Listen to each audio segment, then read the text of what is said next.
دیکھیں اصل میں بات یہ ہے کہ یہ سارے جو آج کے معاشیات کے ماہرین ہیں یہ ان کا ہے، اور یہ مغرب کے اور سارا کچھ کے اکنامکس اس کے بغیر نہیں چل سکتی.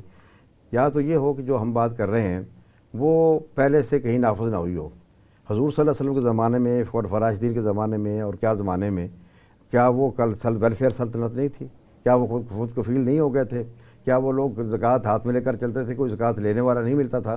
کیا اس وقت کی سودی معیشت تھی؟ نہیں تھی، ایسے نہیں تھی. اگر آج بھی اگر آپ جو ہیں وہ زکوٰۃ کا صحیح نظام، جو آپ نے ضیاء الحق کی بات کی تھی نا، ضیاء الحق نے ایک اچھا قدم اٹھایا لیکن اس کو پھر پروان نہیں چڑھایا.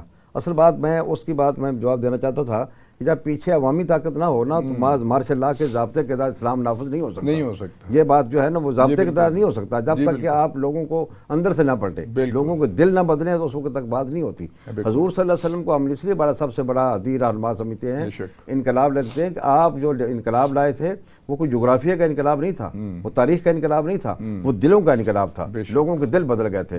پھر صرف اشارہ ہوتا تھا اور پھر یہ تھا کہ مدینے کی گلیوں میں کہ آج سے شراب حرام ہے. کسی نے یہ نہیں کہا کہ جناب اب یہ پی لیں یا بولیں. جو سبو اٹھے ہوئے تھے وہ ہونٹوں تک نہیں پہنچے، جو سرائیاں بھری ہوئی تھیں وہ الٹا دی گئی. مدینے کی گلیوں میں سیلاب آ گیا، جس کے دل بدل چکے تھے. اس لیے جب تک یہ نہ ہو اس وقت تک آپ اس کوڑوں کے ذریعے سے اسلامی نظام نافذ نہیں کر سکتے. دوسری بات جو اسلامی نظام کے بارے میں ایک ہوا جو ہے نا، ہماری عورتیں جو ہیں ہمیں یہ برقعے پہنا دیں گے، فلاں کر دیں گے، کوڑے مار کے نماز پڑھائیں گے، ایسا نہیں ہے. ہم جو چاہتے ہیں نا وہ ایک ماحول ہم کریٹ کریں گے. ایک ایسا ماحول پیدا ہوگا کہ لوگ خود بخود جو ہے وہ کام کریں گے. مثلا اگر آج تھانے میں کوئی بندہ چلا جاتا ہے چور چکا، اس کو کرسی پیش کرتے ہیں. اگر امام مسجد چلا جائے تو اس کو ڈانٹ دیتے ہیں. ہم یہ ماحول الٹ دیں گے کہ اگر شریف آدمی جاتا ہے تو اس کو عزت ہوگی نا جب، تو ہر آدمی اس شریف بننا پسند کرے گا. بات سمجھیں.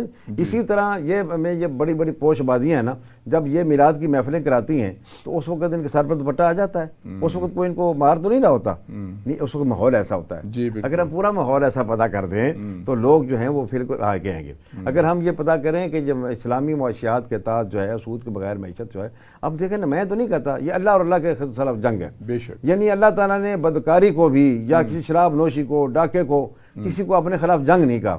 سود کے بارے میں یہ کہا اللہ کے رسول کے خلاف جنگ ہے. تو کیا ہم پھر اللہ کا نافرمان، اللہ جو ساری کائنات کا نظام چلا رہا ہے، کیا اس کو نہیں پتا تھا کہ یہ جو اس صدی کے اندر لوگ آئیں گے وہ اس کے بغیر نہیں چلتا؟ وہ چل سکتا ہے. اور یہ حقیقت یہ ہے کہ اگر ہم اپنی مینجمنٹ درست کر لیں، اصل میں ہمارے اللہ جو ہیں ان کو ختم کریں. ایک جو ہے نا، آپ جج کی، جرنیل کی، یہ کی، جتنی ان کی تنخواہیں ہوتی ہیں اتنی ان کو پینشن ملتی ہے، پیٹرول مفت ملتا ہے، نوکر چاکر مفت ملتے ہیں. بھائی ان کو اتنا ہی دو کہ جتنا گزارا کریں، بالکل اچھا گزارا کریں، لیکن باقی تو نہ. ان کی بجلی مفت ہے، سب کچھ مفت ہے، اور لوگوں پر آپ بجلی کے بم گراتے ہیں روزانہ. مینجمنٹ کا مسئلہ ہے. اور حقیقت یہ ہے کہ جو ہماری لوگ ہیں یہ پورا ہو سکتا ہے. یہ ایک ایسا مسئلہ سود کا مسئلہ نہیں. سود تو ایک ایسی لعنت ہے جس نے ہمیں جکڑا ہوا ہے اور IMF کا غلام بنا کر رکھ دیا ہے. جب تک ہم اس سے نہیں نکلیں گے سود کی وجہ سے ہماری معیشت درست نہیں ہو سکتی. گوندل صاحب، دیکھنے میں یہ آ رہا ہے جو آپ کی بات صحیح، میں اسی بات کو آگے بڑھا رہا ہوں